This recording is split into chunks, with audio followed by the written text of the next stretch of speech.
السلام عليكم ورحمة الله وبركاته. اللهم صل وسلم وبارك على سيدنا محمد. والنهارده يا شباب جاي اقول لكل واحد فيكم لو بتقابلك مشكلة أثناء إنشاء حساب الأبل أي دي بتاعك وبيجي لك رسالة تعذر إنشاء الحساب أو إنك استنفذت عدد المحاولات بتاعتك، هقول لك إزاي تقدر تعمل حساب الأبل أي دي بكل سهولة وتتخطى كل المشاكل دي.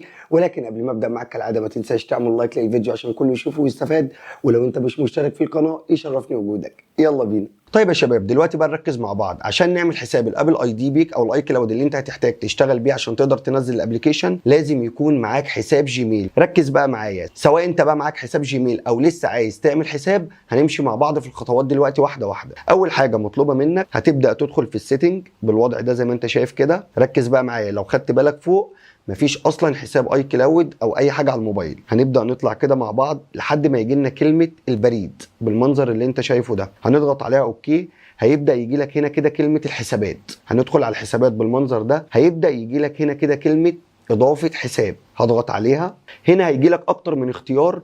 انا اللي مطلوب مني ادخل على كلمه جوجل اهي بالمنظر ده. بمجرد ما بتدوس على كلمه جوجل هتبدا تفتح معاك. بص بقى، اول حاجه النقطه ديت هتفيدك في حاجتين. لو انت معاك حساب الجيميل هتقدر تحطه على طول وتدوس التالي. وهنا للناس اللي سالتني اصلا لو انا معايا حساب جيميل وعايز اضيفه على الايفون بتاعي عشان الارقام والداتا بتاعتي اللي كانت موجوده، بالطريقه دي تقدر تضيف حساب الجيميل بتاعك. ولكن دلوقتي احنا عايزين حساب الجيميل عشان خاطر نعمل من خلاله الابل اي دي.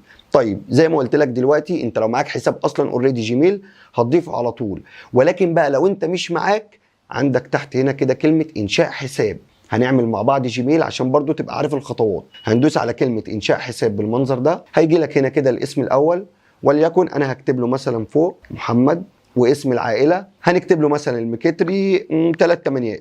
هنا بقى يبدأ يقول لك حط لي تاريخ ميلادك واليوم والشهر والكلام ده. سي مثلا هنكتب له 3 أي حاجة 1990.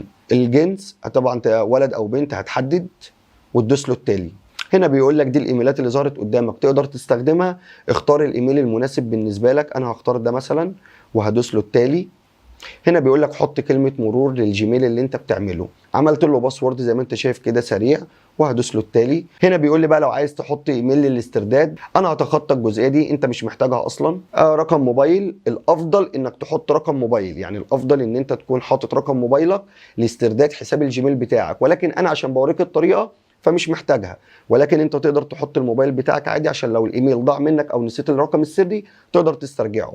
وهنبدا ندوس تخطي، وبعد كده هدوس له التالي. هيقول لي هنا بقى طبعا وافق على البنود بتاعه الجيميل، هقول له اوكي. وبالتالي زي ما انت شايف كده فعلا الحساب اتضاف. طب انا ليه بحط دلوقتي حساب الجيميل على الموبايل؟ لان انا لما اجي اعمل الابل اي دي هيجي لي من خلال الجيميل ده كود، فانا محتاجه، فبالتالي انا بضيفه على الموبايل. ركز بقى معايا، هنا بيقول لي بقى الصلاحيات اللي الجيميل هياخدها. هدوس له سماح، مفيش مشكله خالص.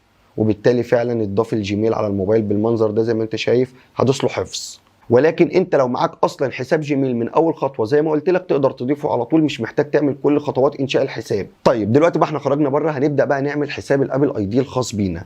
هتدخل على سفاري او جوجل كروم ايا كانت الطريقه. انا هدخل على سفاري زي ما احنا شايفين كده مع بعض. كل اللي مطلوب منك هتكتب www.icloud.com بالمنظر ده وهتدوس له اوكي.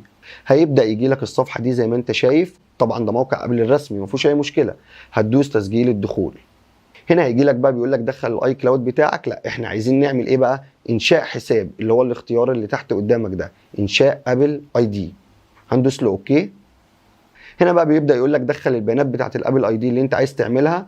هدوس له هنا دلوقتي مثلا محمد، وهنا اكتب له المكتري. تمام. هنا بيقول لي اختار الدوله بتاعتك. هنبدا نختار. انا طبعا هنا دلوقتي في مصر فابدا اجيب له مصر زي ما انت شايف. هنا طبعا اخترت مصر. هنا بيقول لي تاريخ الميلاد، هكتب له مثلا شهر 3 11 سي مثلا 1990. هنا بقى بيقول لي ايه، ركز بقى في الجزئيه دي. هنا بيقول لي حط لي الجيميل اللي انت هتستخدمه عشان تعمل بيه الابل اي دي الخاص بيك. هنحط الجيميل اللي احنا اصلا عملناه، اللي احنا لسه عاملينه دلوقتي او اللي هو اصلا معاك. هنيجي هنا، طيب انت مش حافظه، هترجع بنفس الطريقه اللي احنا عملناها في البدايه عشان تجيب الجيميل بتاعك. ادي الجيميل زي ما احنا شايفين. هبدا ادخل كده في كلمه الحساب واخده كوبي على طول عشان ايه؟ اختصر الوقت. اهو هاخده نسخ وابدا ارجع تاني واحطه هنا على طول لصق. زي ما احنا شايفين الموضوع سهل جدا وبسيط، ولو في اي حاجه وقفت معاكم تواصلوا معايا على الانستجرام هقول لك تعمل ايه. هنيجي دلوقتي بقى يا شباب للباسورد اللي هنعمله للابل اي دي الخاص بينا.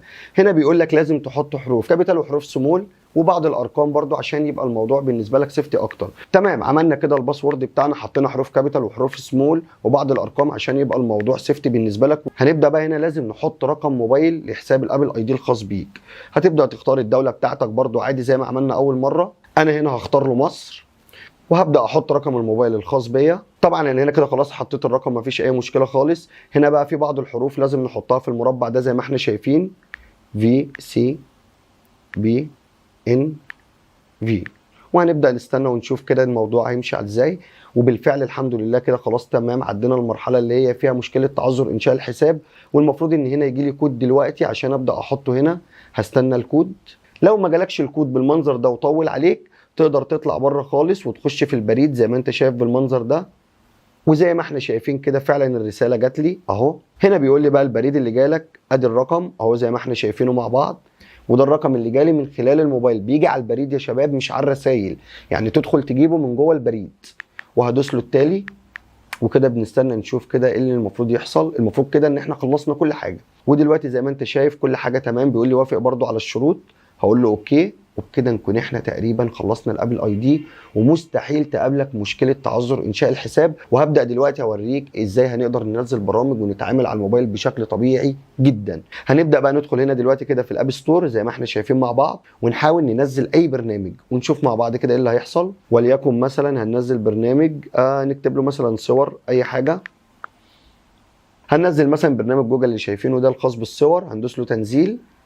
اول حاجه هيبدا يقول لك حط لي الايميل، وده دلوقتي البريد. هنبدا نحط البريد اللي احنا لسه عاملينه اهو. طبعا احنا كنا واخدينه كوبي زي ما عرفتك ازاي تعمل كوبي للجيميل بتاعك. وندوس تسجيل الدخول. هنا يقول لك حط الباسورد، هنبدا نحط الباسورد اللي احنا لسه عاملينه وندوس تسجيل الدخول. موضوع بسيط جدا وسهل جدا وما فيهوش اي حاجه. هيقابلنا بس اخر مرحله وهي المراجعه. هنا برضو لازم يجي لي رساله من خلال الرقم تاكد معايا. زي ما انت شايف هيجي لي رساله دلوقتي ودخلت على طول لوحدها. وزي ما انت شايف كده تقريبا كل حاجه خلصت، بس في مرحله هنا اخيره لازم نخلص المراجعه بتاعتها وهتظهر دلوقتي. وادي المرحله الخاصه بالمراجعه زي ما قلت لك ظهرت قدامي، ودي اخر مرحله في دقيقه بالظبط هنعملها. ودلوقتي يا شباب ظهرت قدامي الصفحه دي. طبعا انا هنا موجود في مصر فالدوله قدامي ظاهره مصر. انت ايا كانت الدوله اللي بتشوفني منها هتجيب دولتك عادي مفيش مشكله. هتدوس الموافقه على الشروط والاحكام تفعلها وتبدا تدوس التالي زي ما احنا شايفين كده مع بعض. هيدخلك لاخر مرحله اللي من خلالها هنأكد خلاص. طبعا هنا بقى بيقول لك الشارع بتاعك، ادوس له اي حاجه. انا بكتب اي حاجه، انا مفيش مشكله خالص. المدينه برضو مفيش مشكله. المحافظه هنا يعني انا هنا بحط اي حاجه، مش حاجه لازم تكتبها تفصيلي براحتك. هنا هتختار المدينه بتاعتك. انا مثلا هكتب له هنا وليكن القاهره. الرمز البريدي ده بقى يا شباب انت تقدر تستغنى عنه، لان في الفيديو بتاع الاي كلاود ناس كتير قعدت تقول لي ايه هو الرمز البريدي. انت الرمز البريدي تقدر تستغنى عنه وملوش اي لازمه. ولكن لو عايز تجيب البريد بتاعك كل اللي مطلوب منك تكتب العنوان بتاعك على جوجل.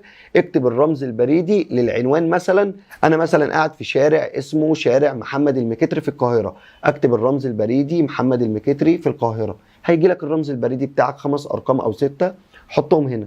ولكن انت تقدر تتخطاها زي ما انت شايف. هنيجي دلوقتي بقى هنا الرقم الموبايل، تبدا تحط رقم الموبايل بتاعك اللي انت اصلا سجلت بيه، تحط فتح الخط بتاع الدوله الخاصه بيك وبعد كده تكتب الرقم زي ما انت شايف. حطيت الرقم وهبدا ادوس له التالي ومن غير ما احط الرمز البريدي خالص. وهو المفروض دلوقتي كده بيأكتف معايا وفعلا قال لي تم اكمال الابل اي دي. وادي الحساب اللي انا عملته ومن خلاله هدوس متابعه. ودلوقتي لو بصينا مع بعض هبدا انزل البرنامج. مش هيقول لي اي برنامج بقى عايز انزله اهو، هيقول لي حط الباسورد بتاعك وهدوس له اوكي. كده كل حاجه هتنزل معاك طبيعي وتقدر تتعامل على الموبايل ويبقى معاك اي كلاود وكل بياناتك هتبقى محفوظه عليه. والموضوع سهل جدا وبسيط زي ما انت شايف. وفعلا بدا ينزل معاك زي ما انت شايف. خلاص الموضوع بقى طبيعي. ولو طلعنا بره خالص دلوقتي ودخلنا كده جوه السيتنج زي ما انت شايف بالمنظر ده، فعلا الاي كلاود خلاص اتفعل معاك مفيش اي مشكله. وتبدا تقدر تحط كل بياناتك وبقى معاك اي كلاود والحساب يشتغل. تبقى اتخطيت مشكله تعذر. وبكده يا شباب اكون عرفتكم ازاي تقدروا تعملوا حساب الابل اي دي بتاعكم بكل سهوله وتتخطوا اي مشكله ممكن تقابلكم. وطبعا لو انت بتشوفني لحد دلوقتي ما تنساش تعمل لايك للفيديو عشان لو اي حد بتقابله نفس المشكله دي يقدر يشوف الفيديو ويستفاد. وبكده نكون وصلنا لنهايه الفيديو، يا رب اكون قدمت لكم معلومه مفيده. كان معاكم محمد المكتري من قناتي على اليوتيوب، مع السلامه.